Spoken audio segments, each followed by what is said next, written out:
All right, here's a crazy question. What if we could build a brand new planet from scratch? Like full-on DIY solar system edition? Sounds impossible? Well, maybe not. If we want to make a planet, here's what we need to do. Step 1. You need stuff. Asteroids, space dust, maybe a few crashed moons.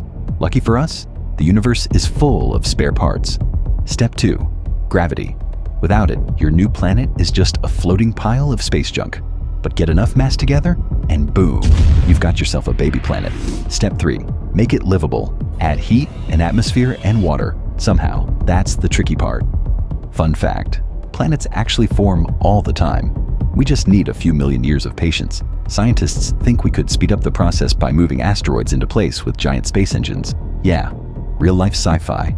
NASA is already testing ways to redirect asteroids, so technically, we could start a cosmic construction project. Okay, before we get carried away, let's talk about why this is ridiculously difficult. First, controlling asteroid collisions is like playing cosmic billiards with a blindfold. One wrong move, and boom, no planet for you. Second, atmosphere and water, that's the real challenge. We'd need volcanic activity or comets full of ice to crash land without ruining everything in the process. And finally, it takes forever. Even if we could speed things up, we're still talking thousands, if not millions of years. So, probably not happening anytime soon.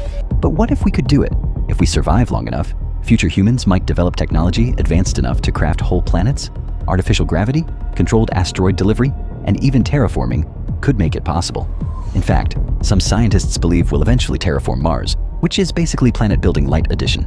So can we build a new planet from scratch? Right now, not a chance. But in the far future, maybe. What do you think? If humans could create a new Earth, where should we put it? Let me know in the comments, and don't forget to like and subscribe for more wild science ideas.